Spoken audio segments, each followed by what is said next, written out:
Years of experience, humanitarian experience, in working with many regions on this planet through the Red Cross to help make this planet that we share a better place for everybody. He has served at the Department of Political Affairs, the Security Council branch, as well as at the International Federation of Red Cross and Red Crescent Societies, and other delegations assigned to the United Nations. As an international delegate with the IFRC, he has been deployed to Kenya, Haiti, Pakistan, the Philippines, and West Africa in various disaster management positions, including recently as the Deputy Head of Regional Ebola Resources for the Red Cross movement. He has just returned from his last position as the Head of Migration Europe for the Regional Office of the International Federation of Red Cross and Red Crescent Societies in Budapest. We are certainly pleased and certainly very fortunate to have our guest speaker today share some of his experiences with us and maybe some of the plans the United Nations, the Red Cross, and the Red Crescent may have for all of us on this wonderful planet that we share. It's my pleasure to introduce our guest speaker, Mr. Christophe Lobry-Boulanger. Boulanger. To everyone for this. I want to express my gratitude to UNAMA, to my friend Therese, to the executive board of UNAMA for allowing me to speak. I want to thank also our host, the African Union. The African continent is close to my heart. I've been a few times deployed to Africa in the Horn of Africa. But the first time was in Kenya, where I was close to the border with Somalia in the Tana River Delta for the drought, where I was the deputy head of the Ebola response in Western Africa for the Ebola outbreak that you certainly remember in 2015 and 16. And I learned a lot about African mothers and how important and pivotal they are and they were to us for the Red Cross in the response to Ebola, but also in the very essence of what societies are. In the African context, mothers and women are at the core of what African societies are. And I recall that, for instance, for pretty much all distributions of goods, whether food items or non-food items, we would distribute them to women. It was, as far as the Red Cross is concerned, the best investment and the best way to provide the assistance to the community as a whole. You target the women and you give the assistance to women, therefore you help the families. And so, when I was actually in Accra, and the person who succeeded me as deputy head of response became later on the representative of the Red Cross at the AU office, at the African office, Youssef Echilush. So, let me set the stage. In terms of demography, if you look at population increase around the world. Today, you know what the largest population country is. It's China, with over 1.3 billion people in China. That's today. In a few years, though, China will be bypassed by 2030 or so by India. India will be the most populous country in the world. But then, a few years later, India itself will be bypassed, not by a country, but by a continent, Africa. It is said that by 2050, Africa will be the most populous continent in the world. So much so that by the end of the century, 2100, Africa is scheduled to have over 6 billion people, 3.6 billion people in Africa. So this is the first thing that I want you to understand.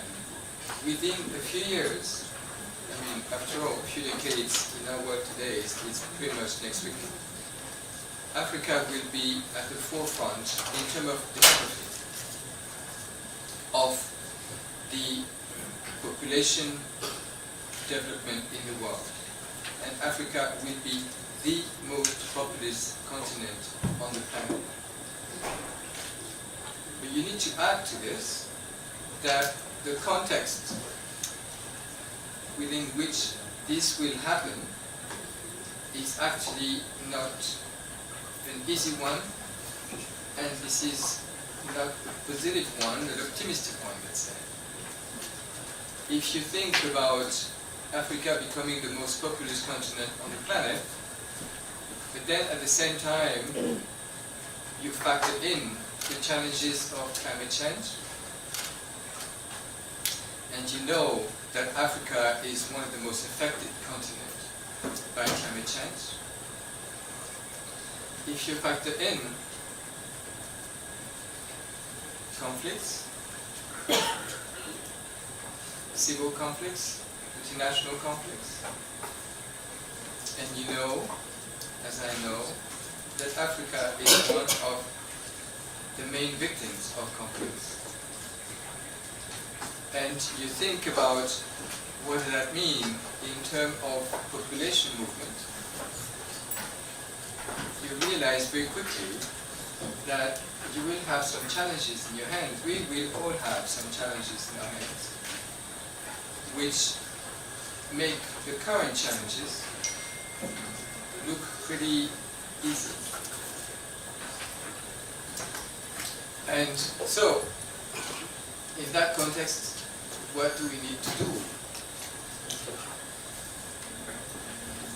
So, a few months ago in Marrakesh, the United Nations, the world community, gathered in Marrakesh to agree to what is called the Global Compact on Migration. I go back in time a little bit. Population movement is not a new thing, and challenges inherent with migration are not a new thing either. But the world didn't really listen, or was not attuned to understanding what it meant. Until the Syrian conflict, the Syrian civil war, threw toward Europe hundreds and thousands of migrants coming from Syria, and Europe, the European continent, felt challenged and felt the heat, so to say, by the issue of migration. And then, pushed by the European Union, the world community then decided to start the conversation and start the discussion on migration as a whole. And so it started in 2015-16. And the result of it is the Global Compact agreed to in Marrakesh. That is the normative answer. At least this is the beginning of the discussion. one has to recognize that the Global Compact on Migration is not binding, but it is the first time that we have a document which agrees to at least the baseline of discussion at the international level on about 23 very topics. And so, I think from the UN standpoint, I think from the international standpoint, I think from the normative standpoint, the Global Compact on Migration and Military Language is a good way to start. The Red Cross has been involved in assisting the migrant population throughout. The way you can look at it is actually quite simple. Pretty much in every country on the planet, I'm sure in yours, you have a Red Cross society, a national society of the Red Cross or the Red Crescent, depending. There are to date 191 national society of Red Cross and the Red Crescent. I think altogether it's about 150 Red Cross societies and about 30 plus Red Crescent societies. But they do the same thing. They provide assistance to the vulnerable population in their country. Whether the vulnerability comes from a disaster or a cyclone, which has just come ashore your country, or an earthquake, also health emergency. And even though the Red Cross, the international community of the Red Cross was created in 1863 to provide assistance to the victims of conflicts. After World War I, in 1919, the International Federation of the Red Cross was created to provide the coordination to the victims of health emergencies. And this is why the Federation was the coordinating body within the Red Cross to provide assistance to the victims of the Ebola outbreak. From its start, actually, from 1976 in the Great Lakes region, but also in particular in 2015, 16, 18, 17 in West Africa, and today in the Congo and neighboring countries as well. And so, if you look at the Red Cross and Red Crescent movement, you have to think about three different things. It's quite easy to understand how it works. The national societies are at the center.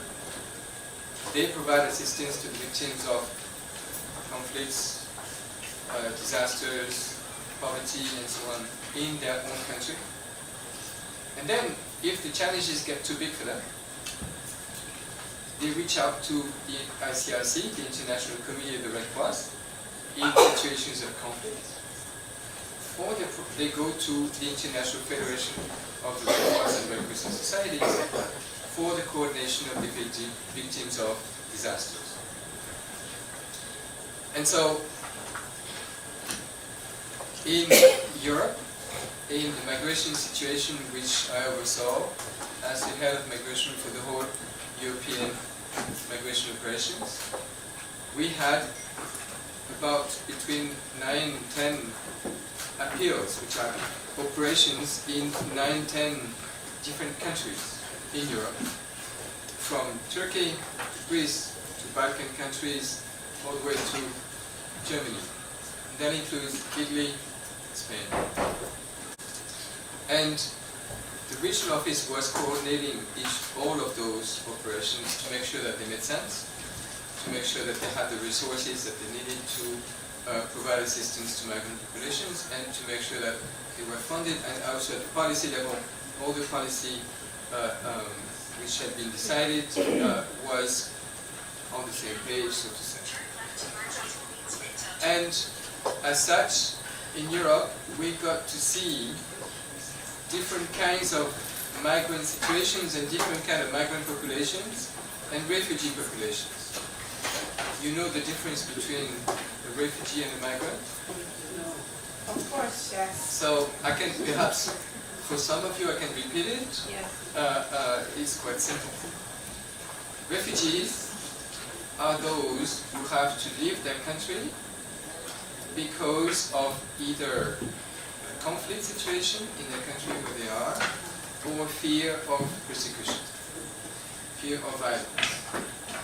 if they have to leave their village or their region but stay in the same country, they are called IDPs, internally displaced people. But if they cross the border to another country, they're called refugees. Refugees are ruled by, at the international level, by the Convention of the Rights of Refugees.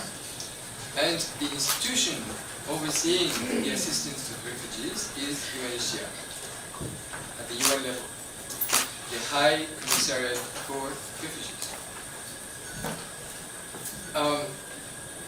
And migrants are all of the other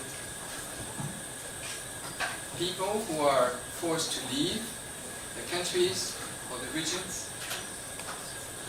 for all reasons, whether it is economic reasons, whether it is climate related. As far as the Red Cross is concerned, we do not make the distinctions between refugees and migrants. We say all of them are migrants in one fashion or another, and some of them are refugees, yes. But altogether, we will treat all the people on the voyage, so to say. As far as they constitute a vulnerability, we will provide assistance to them. For the story, I can share with you that you might remember in Europe, in 2015 mostly, but also in 2016, there were quite a lot of challenges in Hungary, in this northern and central European country, which was creating some problem to assist the migrants, or to let them go through from Syria, because they wanted to go to Germany, remember? It turns out that if you look at the history of UNHCR and the assistance to refugees, the first operation of UNHCR was actually, once UNHCR was created and the Convention on the Rights of Refugees was agreed to, the first operational humanitarian operation from UNHCR was actually in Hungary to assist between 200,000, 300,000 Hungarian refugees leaving Hungary in front of Russian forces.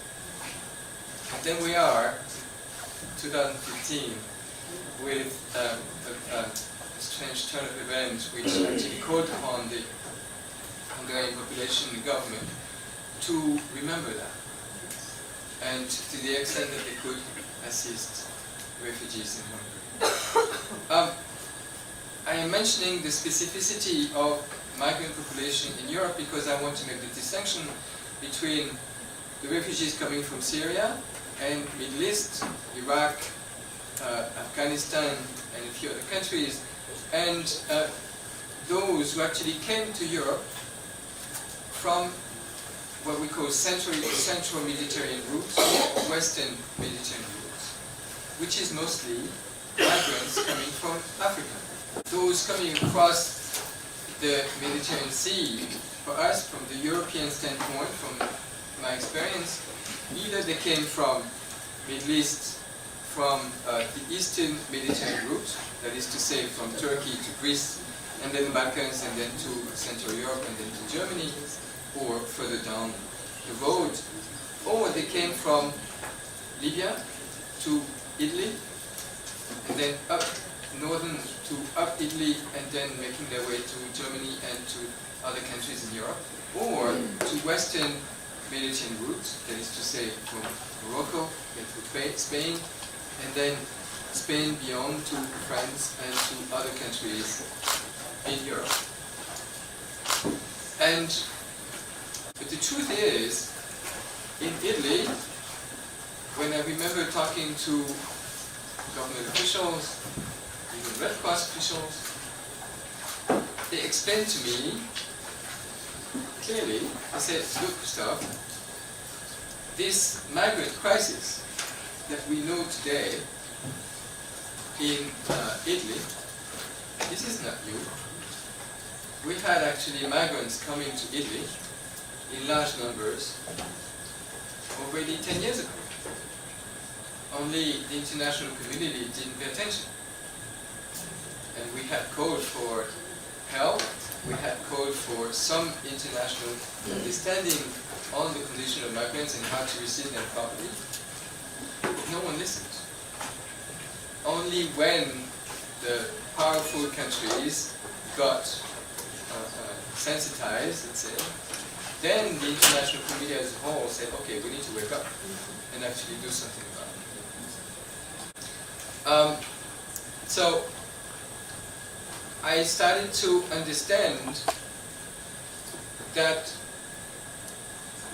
at the European level, the assistance that we could give to migrants was one thing, but we had actually two things against us, or two main challenges to address. Number one, government policies, European policies, which is mostly a policy of containment. And they're trying to keep the borders, let's say European borders, as closed as possible, which put the life of migrants at risk, whereby thousands and thousands of migrants perish because the journey is just too perilous. The journey is just too dangerous. As far as Europe is concerned, they will try to maintain this flow as much as they can. And the second main challenge that we experienced at the Red Cross was mostly in the perception of migrants. The fact that migrants, the condition of migrants have been criminalized, which is nothing new, really. But with the lack of assistance of media, at least in 2017, 18, it got worse. And the perception at the society level, at the community level, really made it difficult for any integration or inclusion work that we would try to undertake or that we would try to implement. I think it's important to mention that when we speak about migration or assistance to the migrants, at least for me, I speak as the head of migration for Europe from the Red Cross standpoint. We actually need to speak about two different communities. We need to provide assistance, or we need to effort ourselves to provide assistance to the migrant communities, those who are traveling, those who are moving away from their countries, those who are on the journey, trying to provide for their family as much as possible. But I think also it is fair to say that to address the issue of migration, we need to also address the other half of the equation, which is the host communities. The host communities also need to be talked to, need to be addressed. They have needs as well. They have a dimension which is fundamental to a proper understanding and to a proper solution of migration. It is important to understand, and I'm sure that it is, with this audience, it is not difficult to make that case. When you move from one country to another, you would prefer not to go too far. Mm-hmm. You would prefer to go to the country next door in case you might come back. And by the way, if you're living, well, this is not the whole family living. You're living as one person, perhaps two, perhaps three, but you want to keep close connections with your family. And there's issues also of culture. There are issues of language. There are all kinds of attachments and logistical consideration, which makes it actually quite obvious that most of migration, most of the population movements happen within the same region. What we hear a lot about migrants wanting to go to Europe, migrants wanting to come to the US, is true to some extent, but it's not completely true. Let's remember that most of the migrants stay, 80% of them, in the same region or in the same continent. Now, if we translate this at the continental level, in Africa, what does that mean, what I just said? It means that to a great extent, the migration or the population movement out of Senegal, Mali, Guinea-Bissau, Burkina Faso, Niger, Nigeria, Kenya, Somalia, is an African issue with African factors to be considered, but also African solutions to be provided to that challenge. Between 2019 January and today, there has been 282 migrants dead in the Mediterranean today. The second one is the risk at sea, of course. They tried to cross the sea. Hundreds down, and actually at the global level, if we look at the whole year, last year I recall there were over 4,000 migrants who passed away in the Mediterranean Sea. Over 4,000. It is likely that this year, in 2019, the numbers will be less. If we compare to date, for instance, right? If we compare the 2019 first quarter, it's between January and March. 2019 is 282. For the same period in 2018, it was almost 500. It was exactly 499. The gates to Europe have been tighter. That's it. But the situation which are forcing people to leave haven't changed. Actually, they've gotten worse.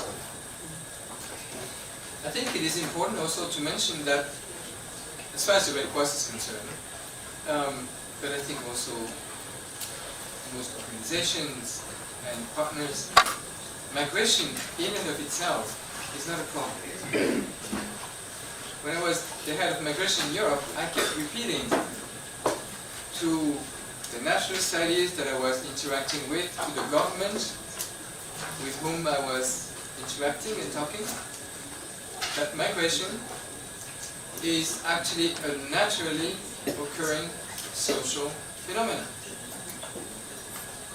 Population movements have been occurring for centuries in every country. And it is actually quite alright. It is actually good.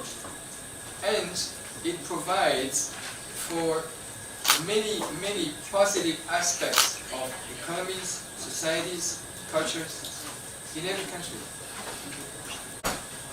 And that is important to recognize. It is important to demystify. It is important to remove this demonization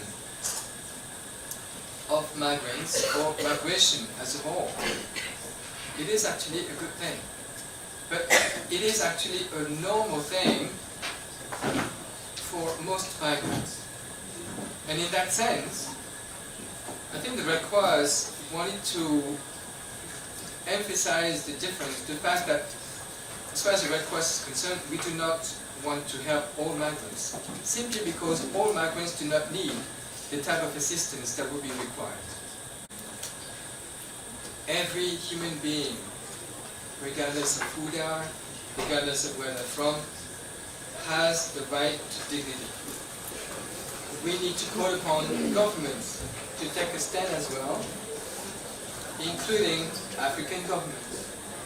It is an African issue just as much as it is a European issue.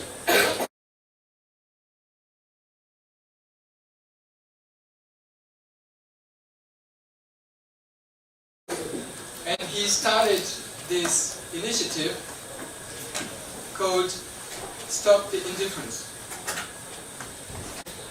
And it is basically a call to action. And for me, today, it is the beginning of a conversation with you to hear what kind of bridge can we build, what kind of conversation can we have where African mothers can help in that tragedy. Between the Red Cross, whether it is the International Red Cross, or it is La Croix-Rouge Camerounaise, or it is La Croix-Rouge Sénégalaise, and the Benin, and many other countries, what can we do? And I believe, we believe, that you have a role to play, that you have something to contribute. And this is why I think this initiative of the Secretary is actually quite important. If I may, in concluding, I want to read a few lines that he wrote. I want to, for each one of you, go to the website www.stopindifference.today. It's very simple. www.stopindifference, in one word, today. To repeat what our Secretary said, he said, to my brothers and sisters, I care deeply about Africa and its people. They are my brothers and sisters, and we are united by our one shared humanity. Many of them are dying in the Sahara, in the camps in Libya, in the Mediterranean Sea. It is unacceptable to watch them dying on the migration trail, and it's unacceptable that their death and suffering are being met by a deafening silence and indifference. Africa needs to take practical steps to help people who decide to migrate. Let people make informed decisions about migrating so that they don't fall prey to smugglers and traffickers who are making criminal business exploiting people's misery and desperation. Madam Chair, I thank you for your attention. Thank you.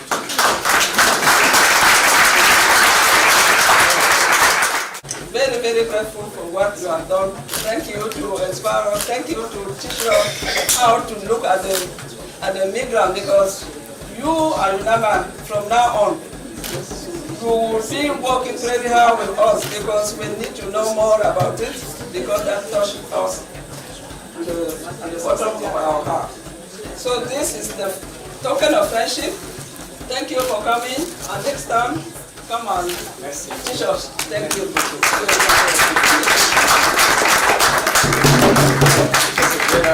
And I believe that the partnership between UNAMA and the International Red Cross is just starting today.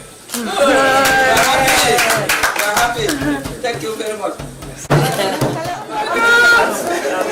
I come to celebrate. Yes. Hold on. I'm not on the picture. I need to be on the picture. Now everybody say Africa.